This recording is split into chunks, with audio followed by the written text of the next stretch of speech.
Profe, No creo que entregue la solemne de profe, micro. ¿en qué sala va a ser la prueba? La D1. De uno ya.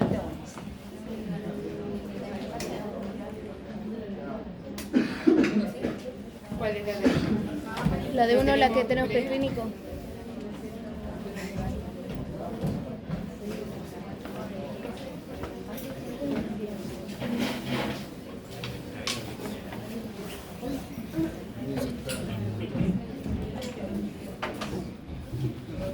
Ya, chiquillos, quedamos acá, la clase pasada, ¿no es cierto?, en glicemia. Nosotros dijimos que para mantener la glicemia tiene que existir un órgano más o menos importante, que en este caso, ¿no es cierto?, es el páncreas endocrino. Recordad que el páncreas endocrino libera básicamente distintos tipos de hormonas, ¿sí? Los islotes pancreáticos, que es parte del páncreas endocrino, libera, por ejemplo, insulina, glucagón y también libera una hormona que se llama somatostatina, ¿cierto? Sí. Entonces, acá hay un esquema que explica cómo se produce fundamentalmente la liberación de insulina, ¿ya?, por parte de las células beta pancreáticas. Entonces, por ejemplo, cuando nosotros aumentamos los niveles de glucosa plasmática, se activa inmediatamente un mecanismo de estimulación sobre la célula beta pancreática del páncreas. Esa célula beta pancreática del páncreas, cuando se estimula, fíjense que libera insulina. Y esa insulina va directamente al hígado. En el hígado realiza un proceso de glicólisis, glicogénesis también, y también un proceso asociado a lipogénesis. Y eso permite de que los valores, ¿no es cierto?, de glucosa plasmática ahora puedan bajar. Eso es cuando tenemos un aumento de las concentraciones de glucosa plasmática, ¿ya? Ahora, por otra parte, fíjense que aquí, cuando aumenta la glucosa plasmática, tenemos una inhibición sobre las células alfa del páncreas. Recuerden que las células alfa del páncreas son las que liberan principalmente glucagón. Entonces, por ejemplo, cuando disminuyen los niveles de glucosa plasmática, aquí vamos a tener un efecto inhibidor, ¿ya? Y por lo tanto, cuando disminuyen, ¿no es cierto?, los niveles de glucosa en el plasma, en la sangre, se envía una respuesta inmediata ahora a las células beta del páncreas a que liberen insulina. Eso en respuesta a una baja concentración de glucosa plasmática, ¿ya? Y cuando hay aumento es al revés. Cuando hay, por ejemplo, ahora disminución de los niveles de glucosa plasmática, se envía una señal estimulatoria ahora a las células alfa del páncreas. Entonces, estas células alfa del páncreas empiezan a liberar rápidamente glucagón. ¿Dónde liberan este glucagón? Bueno, lo liberan al hígado. Y en el hígado nosotros vamos a tener tres procesos fundamentales. Uno de ellos es la glicogenólisis, ¿ya?, que es el rompimiento principalmente de la molécula de glucosa. Otra es la gluconeogénesis, en donde aquí evidentemente tenemos formación de nueva glucosa a partir de otra preexistente. Y por otra parte tenemos la estimulación producto de una hipoglicemia prolongada. Tenemos estimulación y liberación de cuerpo cetónico, ¿ya?, por parte del hígado. Entonces, cuando se produce este proceso de gluconeogénesis, glicogenólisis, se va a permitir que los niveles de glucosa plasmática suban como consecuencia de eso. Ahora, si esos niveles de glucosa plasmática suben en cuantificación y sobrepasan los valores basales, fíjense que se envía una respuesta literalmente estimulatoria a las células alfa del páncreas para que cesen la liberación de glucagón. O sea, ya no produzcan. ¿Exacto? Por otra parte, cuando disminuyen los niveles de glucosa plasmática, fíjense que se envía una señal ahora inhibitoria a las células beta, del páncreas para que estas células cesen su nivel de liberación de insulina. Si no tenemos insulina, básicamente esa insulina empieza a echar a mano, por ejemplo, depósitos de insulina, como por ejemplo en el músculo, en el tejido adiposo. Producto, ¿no es cierto?, de la degradación de insulina del músculo y del tejido adiposo, se va a echar a mano, ¿no es cierto?, diferentes vías bioquímicas, como por ejemplo la activación del lactato, del piruvato, también de la vía de los aminoácidos, y también, por otra parte, se van a empezar a liberar ácidos grasos libres a la circulación. Entonces, esos ácidos grasos libres a la circulación muchas veces van a ir de la mano con una hipoglicemia que va a ser prolongada. Entonces, esa hipoglicemia prolongada va a provocar de que se eliminen cuerpos cetónicos directamente al cerebro, ¿no es cierto?, y al tejido periférico. Y eso, en definitiva, siempre va a provocar de que se estimule entonces directamente después la célula alfa pancreática para que aumenten los niveles de glucagón. ¿Ya? Ahora, nosotros tenemos factores estimuladores y factores principalmente inhibidores de insulina y de glucagón. ¿Qué factores principalmente son estimuladores de la insulina? Bueno, el aumento de la concentración de glucosa, tenemos uno. El aumento de la concentración de aminoácidos. El aumento de la concentración de ácidos grasos y cuerpos cetónicos.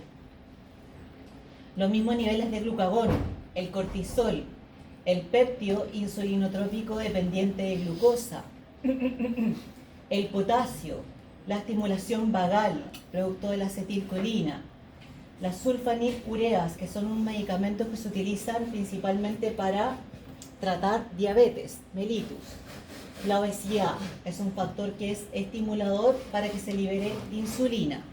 Ahora, ¿qué factores son inhibidores? Principalmente la disminución de la glicemia, el ayuno, el ejercicio físico, la somatostatina, agonistas alfa adrenérgicos y algunos fármacos como los diazóxidos.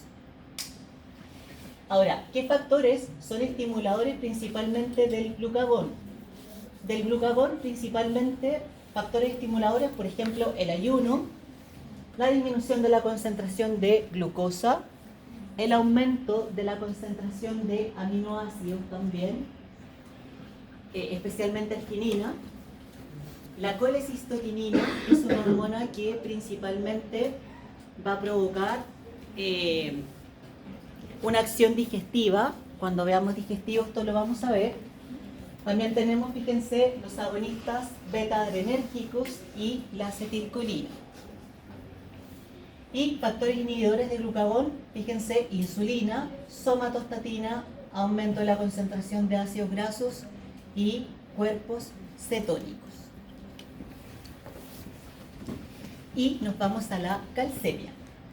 Bueno, la calcemia se refiere específicamente a la concentración de calcio en la sangre. Y esta concentración de calcio en la sangre no debe superar los 10 miligramos por 100 ml. ¿Por qué es importante el calcio dentro del organismo? Porque este es el que desencadena casi todos los mecanismos. Eso, los mecanismos. Para huesos, para Exacto, músculo. mineralización de huesos, Músculo, para el tema del músculo. igual. Contracción Contracción muscular. muscular. movilización de vesículas. Sí, también. ¿Ya? Entonces tiene mucha importancia. Bueno, y partimos con una glándula que se llama paratiroides. Sí. La paratiroides es una glandulita que se encuentra por la parte posterior de la tiroides. Son 4 glandulitas de forma ovoide, ¿ya? y que secretan una hormona que se llama PTH o paratormona. Entonces, esta PTH es muy importante porque participa en la regulación del calcio, ¿ya?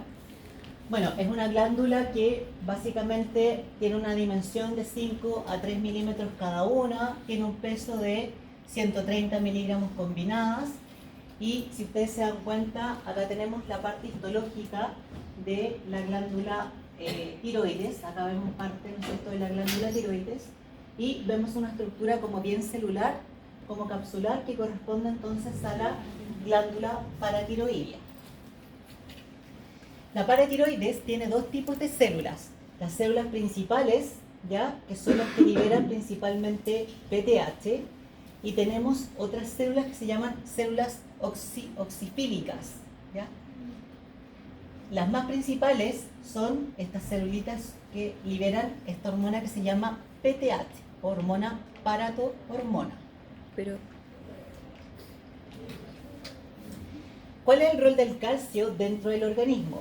El calcio tiene mucha importancia dentro de nuestros sistemas biológicos. Ustedes me dijeron que participa mineralizando huesos, participa en la contracción muscular, participa en la contracción cardíaca, ¿sí? Secreta principalmente hormonas, moviliza vesículas para que estas vesículas secreten hormonas por mecanismos de exocitosis.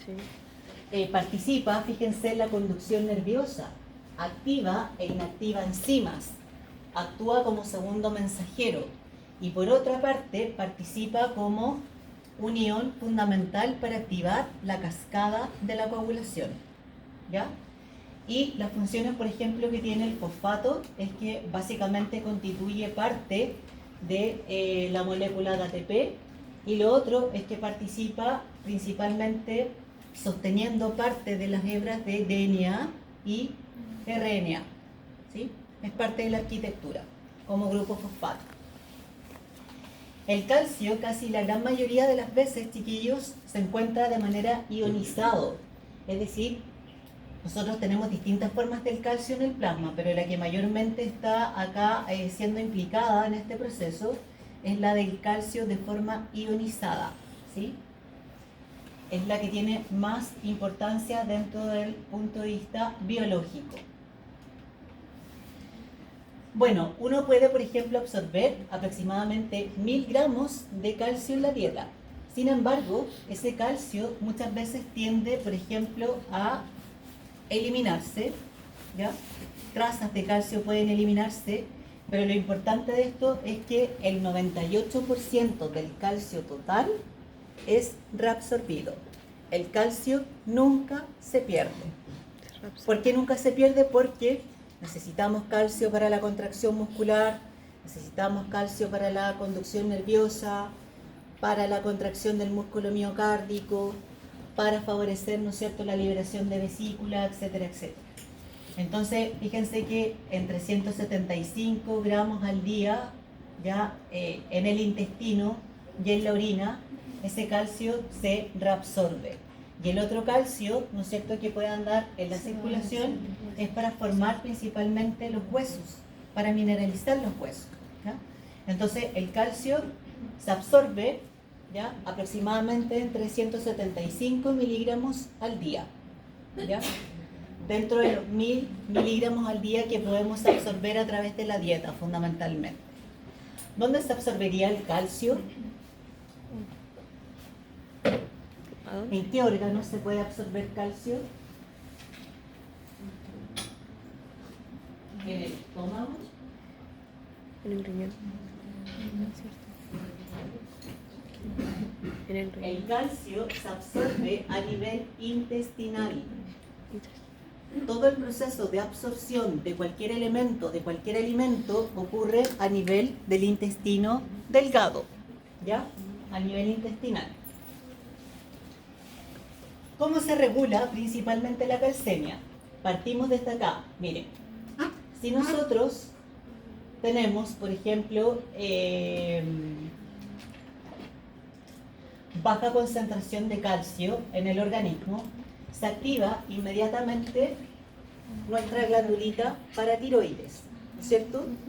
Entonces la paratiroides, ¿qué es lo que hace? La paratiroides estimula la liberación de PTH, paratormona. Entonces, esta paratormona, fíjense que va directamente al hueso. Y acá en el hueso, principalmente, ¿qué es lo que hace? Estimula a unas células que se llaman osteoclastos. ¿Ustedes conocen los osteoclastos? Osteoblastos. ¿Sí? Osteoblastos, creo que vemos. No dejo de llorar.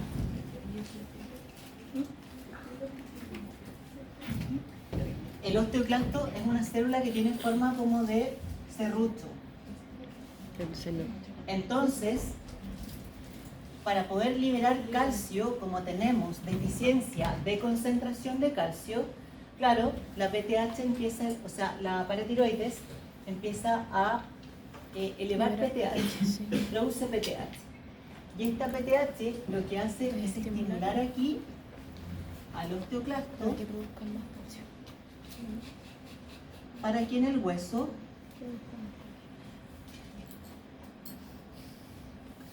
me quedó bien feo el hueso, pero se entiende. Para que en el hueso este osteoclasto empiece a realizar un proceso que se denomina osteoclastogénesis. Entonces aquí el osteoclasto empieza como a serruchar el hueso y producto de ese proceso de osteoclastogénesis, ¿qué es lo que se empieza a liberar? Calcio. Calcio. O sea, como que degrada el calcio. Exactamente. Entonces ahí tenemos una forma. La otra forma, por ejemplo, de obtener calcio es fundamentalmente incrementando el proceso de reabsorción de calcio a través del riñón, a través de la orina. Ese es otro proceso. Y lo otro es activando principalmente la vitamina D. Cuando se activa la vitamina D, nosotros incrementamos la absorción intestinal de calcio. ¿Ya? Ahora, cuando estos tres elementos se activan, ¿qué es lo que va a pasar con la concentración de calcio? Va a aumentar. ¿Sí? Sí. Eso es porque Que la osteoclastogénesis ocurre como en momentos normales, no es necesario, por ejemplo, que el hueso tenga algún problema, una fractura, nada. No, ocurre en procesos normales. Ah, ok. Cuando bajan los niveles de calcio. cuando bajan los niveles de Ahí se calcio, activa todo la se hormona activa. y empieza a Exacto, se funcionar. Empiezan a activan liberar tres calcio. mecanismos. Y empiezan a liberar calcio para recuperar el. Exacto, lo para perdido. poder aumentar los Estabilizar. valores de calcio. Ah, ya. Ahora sí. ¿Se entiende o no? Sí. Es que, profe, pensé que era como que eso lo desgastaba. Si no, vuelvo a explicar. Ya, miren. Generalmente el calcio es muy importante para mantener ciertas funciones y ciertas estructuras en los sistemas fisiológicos. Entonces, cuando por ejemplo tenemos disminución de las concentraciones de calcio, rápidamente se activa esta glándula que es la paratiroides. Las 4 glándulas paratiroides. ¿Ya? Entonces, esta glándula paratiroides, ¿qué es lo que libera? PTH, paratormona. Esta paratormona tiene como función activar una serie de órganos para que aumenten los valores de calcio. Por lo tanto, aquí primero se estimula al hueso para que a través del proceso de osteoclastogénesis se libere calcio. ¿Ya? Lo otro es estimular al riñón para que el riñón, a través del proceso de filtración de la orina, reabsorba calcio y ese calcio no se pierda. Ujú. Y lo otro es activar a un precursor de la vitamina D para que principalmente aumentemos la absorción de calcio a nivel intestinal. O sea, también se reabsorba calcio. Yo tengo una duda. Por ejemplo, cuando yo compro suplementos de calcio, se venden junto con vitamina D. Y supuestamente la chica me dijo que era como para aumentar. No, Es un coayudante. claro, como Sí. que trabajan juntos para poder adaptarse más al cuerpo. Claro, es que ahí, por ejemplo, te venden el precursor de la vitamina D, que es el 1,25 dihidroxicolecalciferol, que es como el precursor de la vitamina D. Entonces eso va a ser como un coayudante. Ah, ya. Pero no es como que sin vitamina D se ve como tal o Es como- como que yo consumía cosas, pero no vitamina D y tengo problemas. Porque era por no consumir vitamina D. Claro, o sea, bueno, la vitamina D igual uno la puede absorber a través de la luz solar. ¿Sí? Pero en este caso la vitamina D, su función Es un precursor para activar la absorción reabsorción para del que- calcio. para que- Acá esta vitamina D es un precursor para que se pueda absorber calcio a nivel intestinal. Entonces sí o sí tienen que trabajar juntos. Exacto. Sí. Sí. ¿Y qué condiciones puede pasar que uno disminuya entonces? Aparte Ya, de la vitamina fíjense, acá cuando por ejemplo tenemos aumentos de calcio a nivel citoplasmático, fíjense que se activa inmediatamente la glándula tiroides para que la glándula tiroides a su vez libere calcitonina. ¿Ya? Eso es por ejemplo cuando ya tenemos aumentos de calcio. Entonces aquí se activa la glándula tiroides para que libere calcitonina y así esa calcitonina que está alta en todo momento sea depositada rápidamente, ¿no es cierto?, aquí en los huesos y active también al riñón para que reduzca los niveles de absorción de calcio una vez que ya está a nivel renal, Pero para así mantener los valores de calcio en un valor basal, normal. Quiere decir que cuando se aumentan los valores de calcio base a calcitonina, lo que va a hacer el hueso y el riñón es estabilizar los niveles de Exactamente, calcio. sí, exactamente, estabiliza. Ya. Estabiliza los Para valores que no se ¿no es cierto?, de mantengan calcio. aumentados. Claro, y aquí fíjense que tenemos unos valores de calcio ya disminuidos porque se depositó el calcio en el hueso, ¿ya?, y se disminuyó la reabsorción de calcio a nivel del riñón. Y por lo tanto bajaron los niveles de calcio. Es un círculo, ¿sí? Es un círculo, la activación.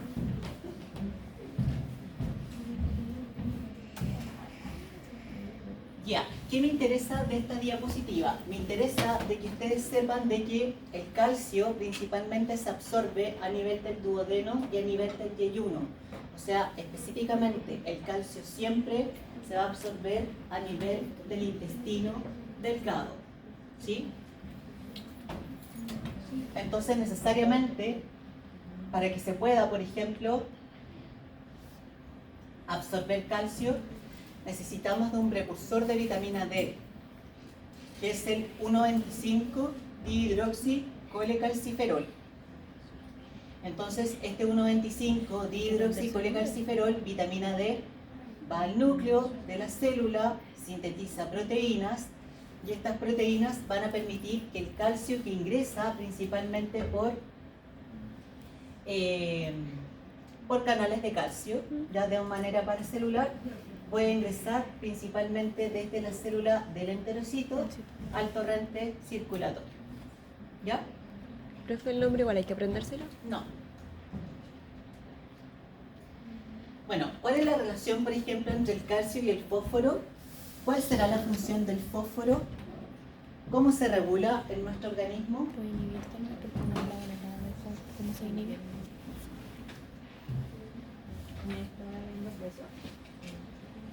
Porque, Tarea. profe, pero no es que el fosfato inhiba, ¿Cómo? que lo inhiba al calcio. Por algo sean juntos, porque uno... Averígüelo. No se lo voy a decir. Preguntas de comprensión. Dice, determine cuál es el mecanismo de regulación hormonal que determina la síntesis de estrógenos.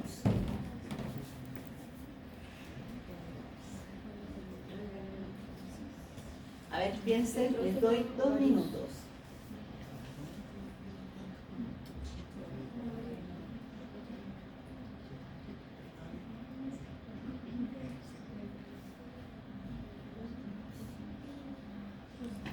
La D. La D. Yo ya tengo la respuesta correcta. Sí, la de... ¿Cuál?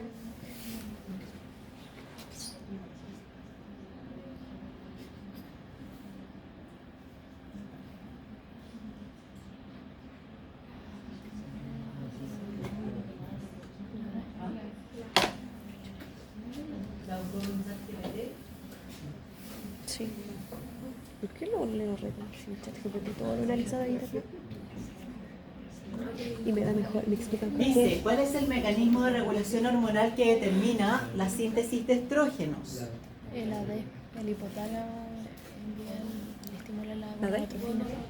Aquí estimula la D. ¿Quién vota por la A? La dedo. Nadie. La B de barco. La D porque es neuro. Sí, sí. La C de casa. No. No, porque somatostatina no La tiene D. que ver. La D de dedo. Esa. D, sí. Sí, esa es la respuesta correcta. Bien. Hipotálamo, Nada que ver. hormona liberadora de gonadotropina, adenohipófisis, gonadotropina, células de la granulosa, síntesis de estrógenos. Una hipoglicemia. Frente a una hipoglicemia, debido a un periodo de ayuno, fisiológicamente ocurrirán respuestas con la finalidad de llevar a la glicemia a niveles normales. Al respecto, ¿cuál es la principal respuesta endocrina que contribuirá a restablecer la homeostasis de la glucosa? Creo que era beta.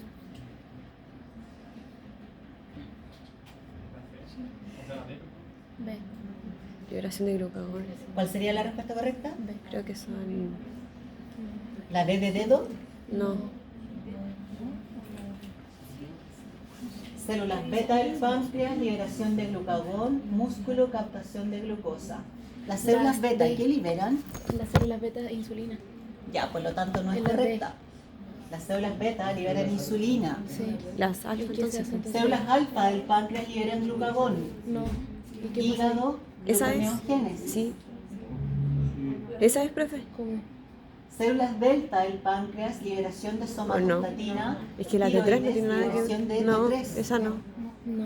A la última. Células beta del Formación de páncreas, glucógeno. liberación de insulina.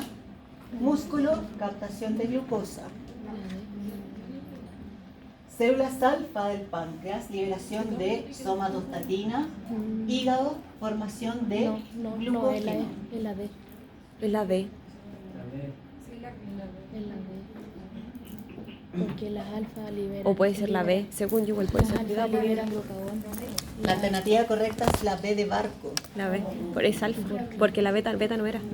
Porque beta tenía que ver con insulina. Porque aquí estamos hablando de que evidentemente estamos en un proceso de ayuno y tenemos que llevar la glicemia a valores normales. Era el proceso que Entonces, estaba arriba. Claro, cuando hay un ayuno se echa mano al tiro los otros recursos como el hígado, el metabolismo hepático, para producir glucosa. ¿Se da cuenta o no? La calcitonina. Ya me confundí con